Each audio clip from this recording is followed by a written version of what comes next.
Recording. Assalamu alaikum dear students. I hope you all are fine. Chemistry grade 9 unit number 4 knowledge 4.5 इंतहाई आसान knowledge है और इसका 100% knowledge आपको ऑलरेडी पहले क्लियर है. Comparative analysis of ionic covalent bonds in material. हम आपको कुछ मटेरियल्स देंगे, प्रैक्टिकल्स भी करेंगे साथ में, मतलब सिमुलेशन पे, और हमने उस मटेरियल को जज करना है कि आइदर वो आयनिक बॉन्ड वाला, उसमें आयनिक बॉन्ड है या उसमें कोवलेंट बॉन्ड है. ये कंपैरिजन हमने करना है. ठीक है जी. तो शुरू करते हैं एसएलओस से. एसएलओस क्या है? Explain the properties of compound in terms of bonding and structure. देखो जी, हमें पता है कि कंपाउंड आयनिक भी हो सकते हैं, हमें पता है कंपाउंड कोवलेंट भी हो सकते हैं.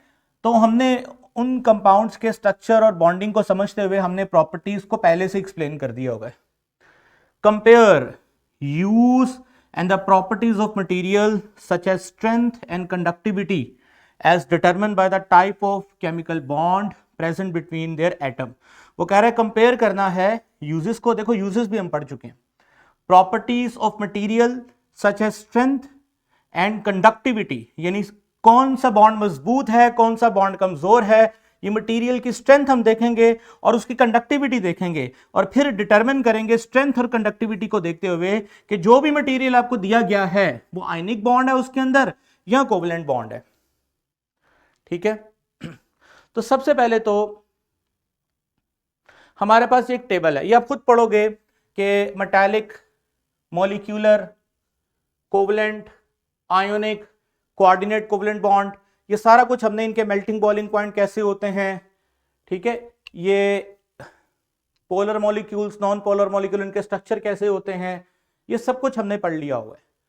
मैं ये चाहूंगा कि आप स्क्रीन से ही जल्दी से इसको रिवाइज कर लें ताकि फिर हम नए नॉलेज, इसके नए एसएलओ की तरफ चलें जिसमें हम क्या करेंगे, डिफरेंट केमिकल्स में से करंट पास करेंगे और फिर कमेंट करेंगे कि कौन सा केमिकल आयनिक है और कौन सा केमिकल कोवलेंट है.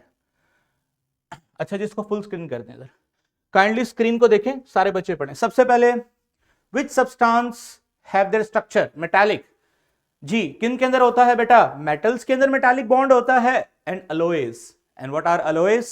अलॉयज किन्हें कहते हैं? अलॉयज कहते हैं जब आप एक से ज्यादा मेटल्स को आपस में मिक्स कर दें, यानी मेटल 1 प्लस मेटल 2, इसको मेल्ट करें, मेटल 2 को मेल्ट करें, दोनों को मेल्ट करके अच्छे से मिक्स करें और उसके बाद दोबारा से जब ये मेटल हार्ड होगी तो इसमें मेटल 1 की प्रॉपर्टीज भी होंगी, मेटल 2 की प्रॉपर्टीज भी होंगी. इसको अलॉय कहते हैं.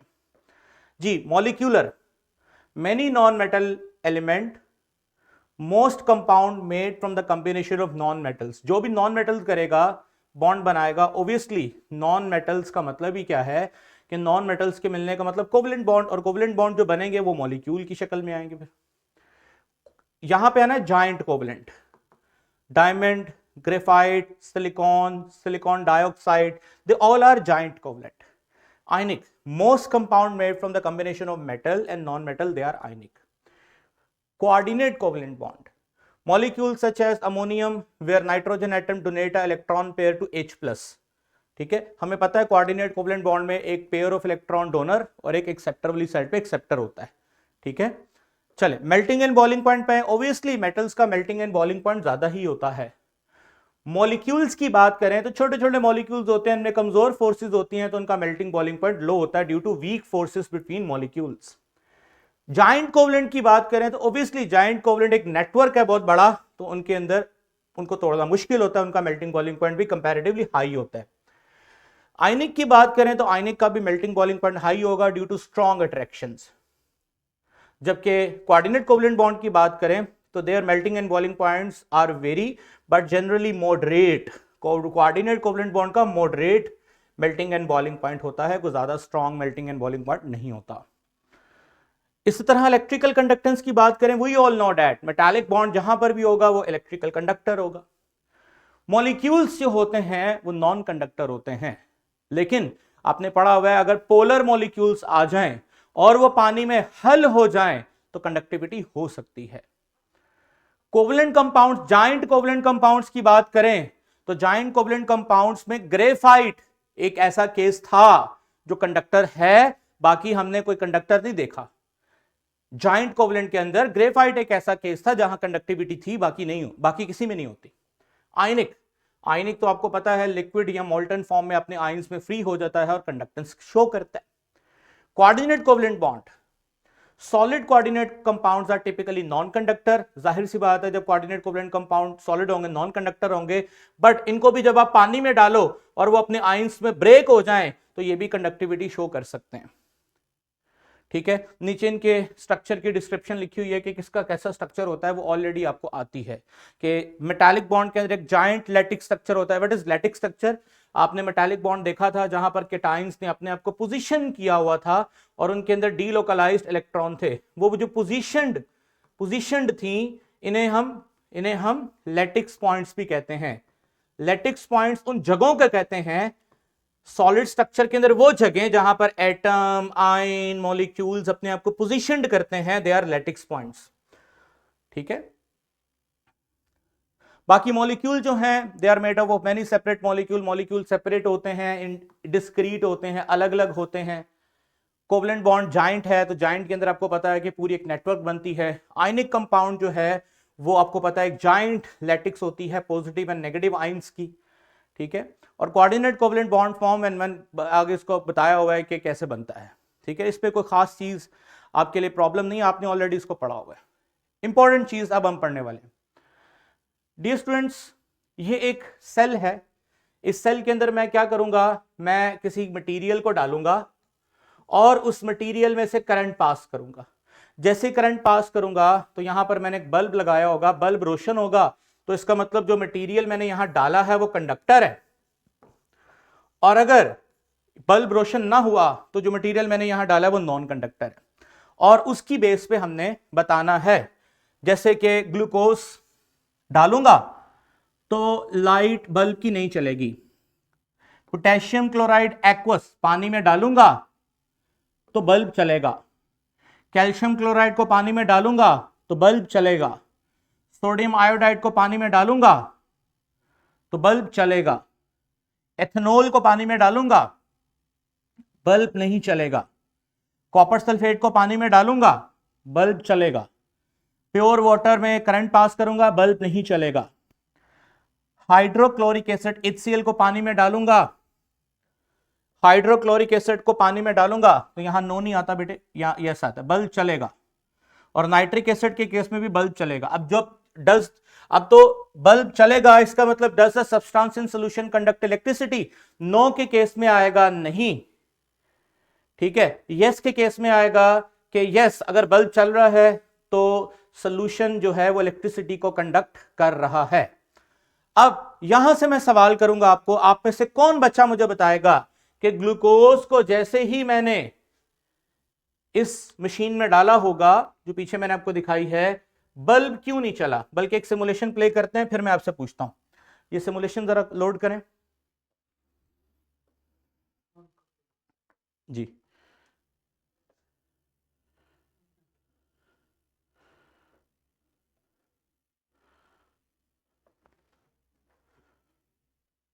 चलो ये सिमुलेशन प्ले करते हैं और इसमें हम देखते हैं ग्लूकोज को पानी में डालेंगे और देखते हैं कि पानी में से करंट फ्लो करता है कि नहीं करता। बाय द आपने देख लिया नहीं करता।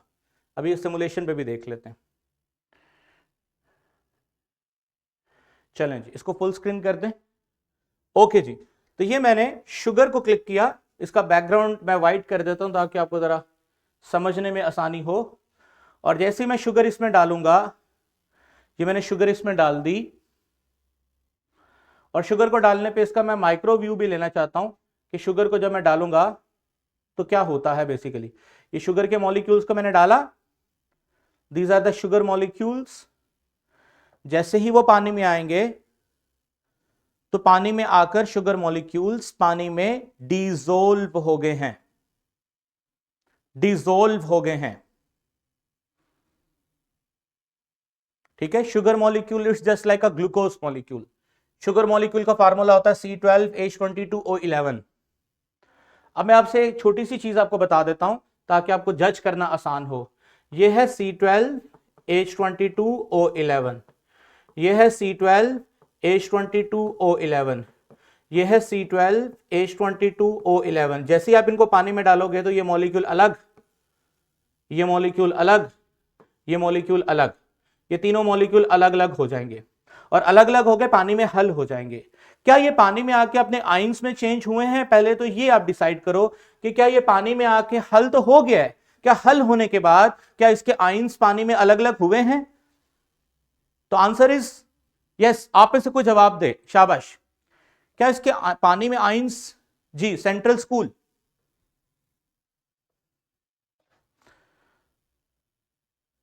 जी माइक अनम्यूट करना, सेंट्रल स्कूल।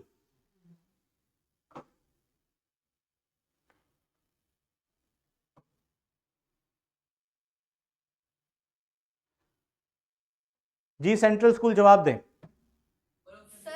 नहीं हुए चेंज। नहीं हुए ना, वो मॉलिक्यूल्स अलग अलग होना और चीज है, आयंस का अलग अलग होना और चीज है। इसका मतलब sugar is a covalent molecule but not a polar covalent molecule, but not a polar covalent molecule। इसका मतलब है ये पानी में हल तो हो गया है। अच्छा, अगर इसमें आयंस नहीं है तो फिर पक्की बात है कि इसमें से फिर करंट भी नहीं पास करेगा। ये लिए मैं पूरा सेटअप लगा रहा हूं, ये देखें बल्ब नहीं चल रहा, बल्ब नहीं चल रहा, ठीक है जी। लिटिल स्टार क्या क्वेश्चन है आपका?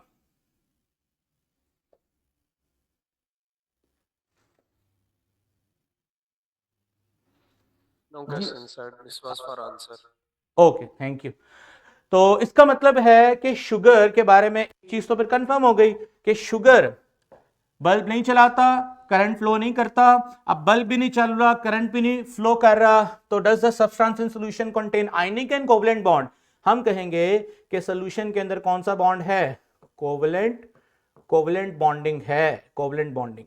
ओके, अब कोवलेंट बॉन्डिंग की भी दो कैटेगरीज है ना, polar, weekly polar and non polar. हम शुगर को नॉन पोलर कैटेगरी में नहीं रखेंगे, क्योंकि शुगर के अंदर अगर आप शुगर का स्ट्रक्चर देखो तो शुगर के अंदर बायो में आपने चैप्टर 5 में पढ़ा होगा या पढ़ना होगा, तो शुगर के जो स्ट्रक्चर होते हैं उनमें हाइड्रोजन बॉन्डिंग पोलैरिटी मौजूद होती है, लेकिन हम उसको वीकली पोलर कंसिडर करते हैं। तो दैट्स व्हाई वीकली पोलर होने की वजह से पानी में ये हल तो हो गया लेकिन अपने आयंस में ब्रेक नहीं हुआ। तो राइट आंसर इज कि glucose is a covalent bonding वाला मॉलिक्यूल है, कोवलेंट कंपाउंड है और वीकली पोलर है। शाबाश। Potassium chloride, the formula of potassium chloride is KCl, calcium chloride CaCl2। इनके केस में बल्ब चल रहा है, क्या वजह हो सकती है? शाबाश। ये मैं अब सॉल्ट लेता हूं, लाइक पोटेशियम क्लोराइड NaCl, जैसे ही इसको मैं पानी में डालूंगा,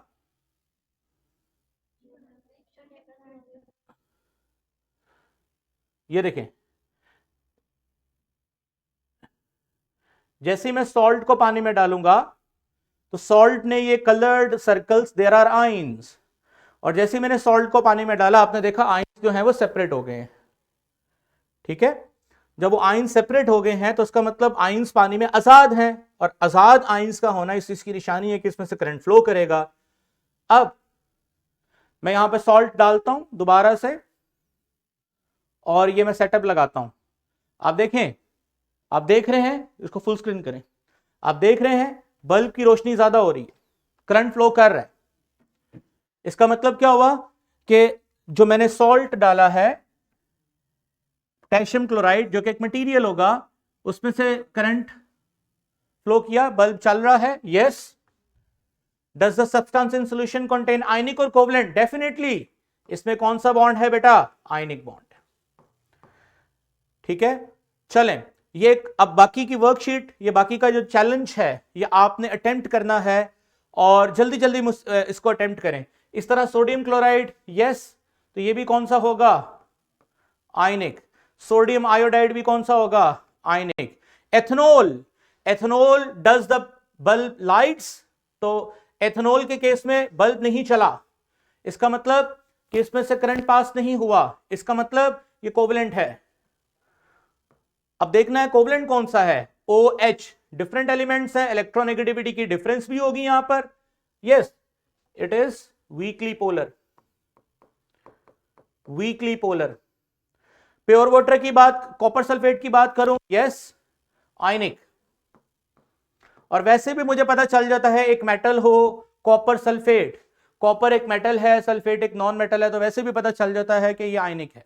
प्योर वाटर करंट पास नहीं कर रहा, does the bulb light? No. इसका मतलब कि करंट पास नहीं कर रहा, इसका मतलब पानी कोवलेंट है, ठीक है। हाइड्रोक्लोरिक एसिड HCl, HCl, शाबाश, HCl में से करंट पास कर रहा है, यस। सर कर रहा है। इसका मतलब नहीं, HCl is a combination of non metal, H and Cl both are non metals, so that's why इसमें से हम कहेंगे करंट पास कर रहा है, ये है तो कोवलेंट, बट स्ट्रांगली पोलर है, इसलिए पानी में हल हो गया। इस तरह नाइट्रिक एसिड भी स्ट्रॉन्ग कोवलेंट है और स्ट्रांगली पोलर है, तो ये हमने इसका आंसर किया।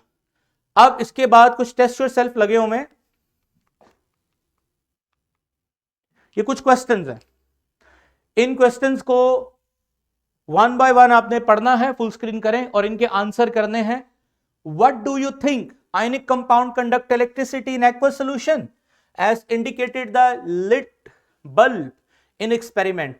क्या लगता है आपको आयनिक कंपाउंड इलेक्ट्रिसिटी क्यों कंडक्ट करता है? बाय द वे इसका आंसर बड़ा आसान है, मैं खुद दे देता हूं, क्योंकि आयनिक कंपाउंड पानी में आके अपने आयंस में ब्रेक होता है और आयंस की प्रेजेंस करंट फ्लो करने की वजह बनती है।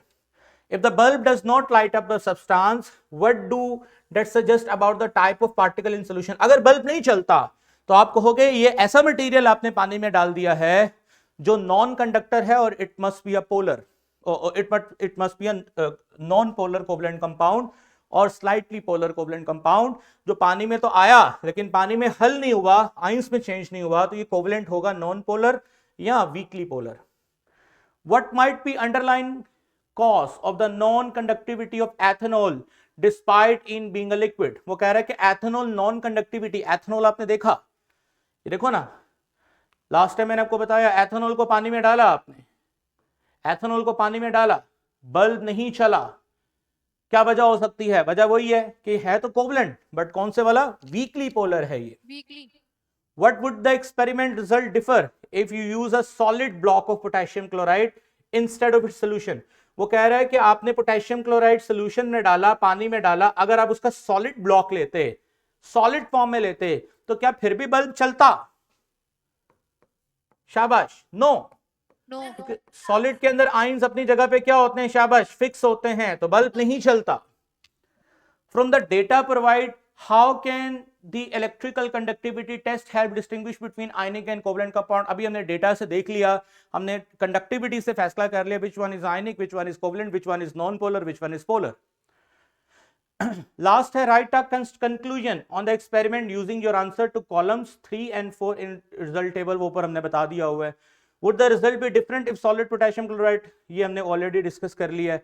Explain your answer. What is the reason of using graphite electrode instead of diamond? आप में से कौन बताएगा कि यहां जो मैंने इलेक्ट्रोड्स यूज किए हैं ये मैंने डायमंड के नहीं यूज किए, किसके यूज किए हैं? ग्रेफाइट के। इसकी क्या वजह है? सर ग्रेफाइट से ब्लड फ्लो होता है और डायमंड से नहीं होता। डायमंड तो नॉन कंडक्टर है, ग्रेफाइट क्या है? कंडक्टर है, इसलिए यहां पर किसका इस्तेमाल किया गया है? ग्रेफाइट का इस्तेमाल किया गया है।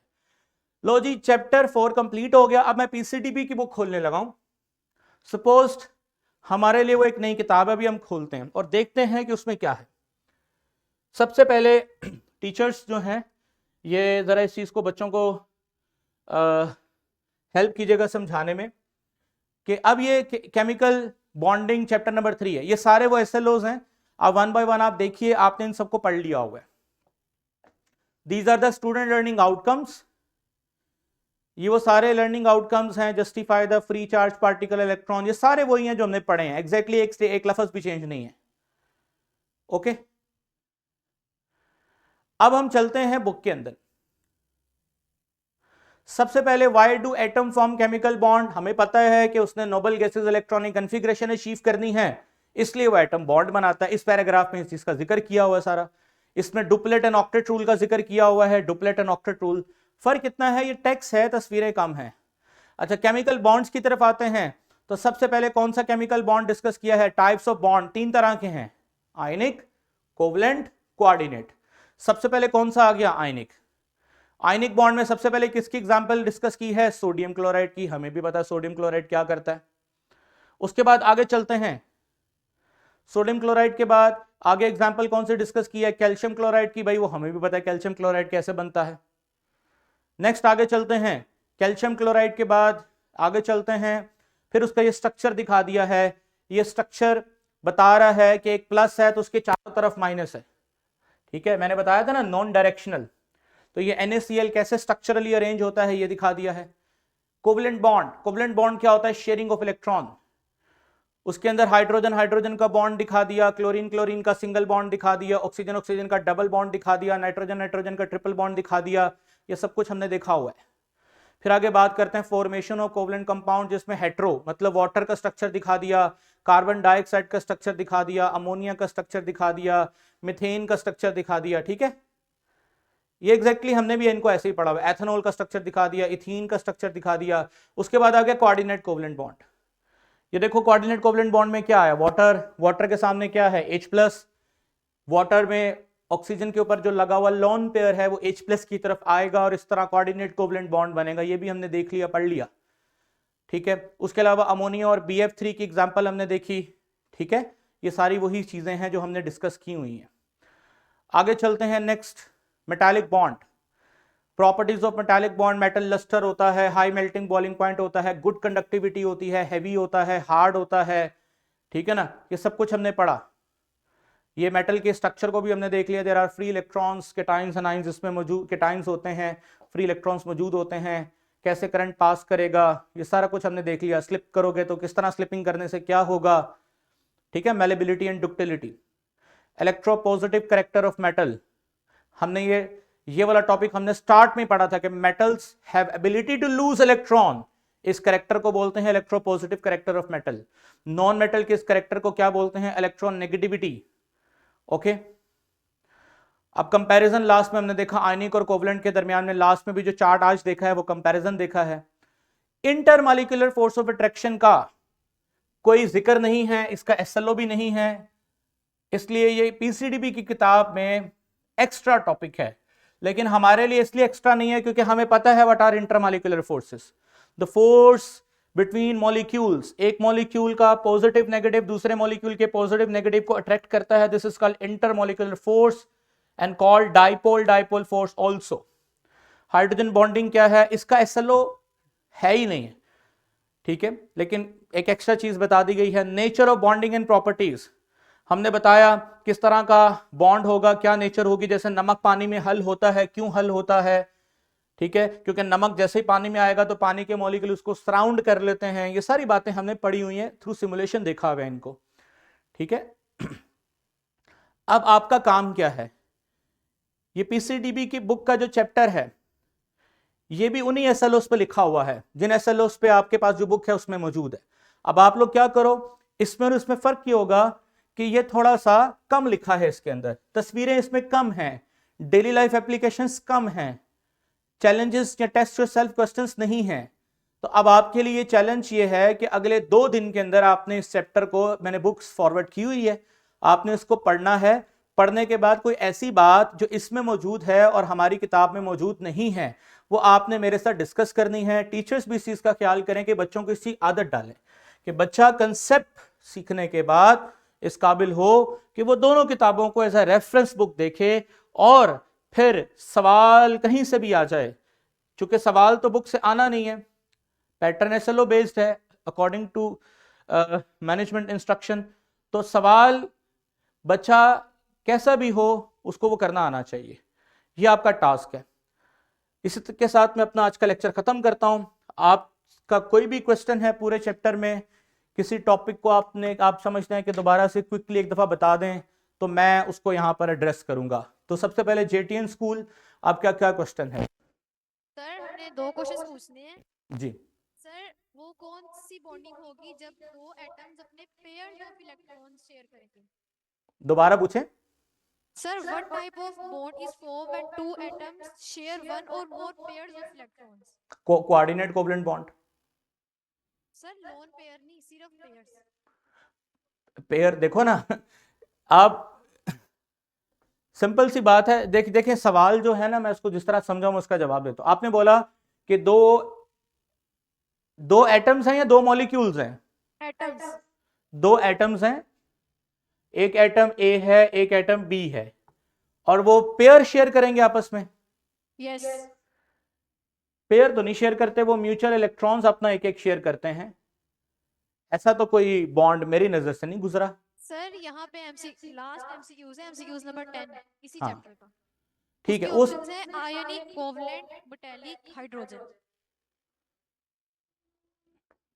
आयनिक, मेटालिक, कोवलेंट, हाँ आयनिक, कोवलेंट। मेटालिक और हाइड्रोजन अब बॉन्ड। स्टेटमेंट दोबारा पढ़ो। What type of bond is formed when two atoms share one or more pairs of electrons?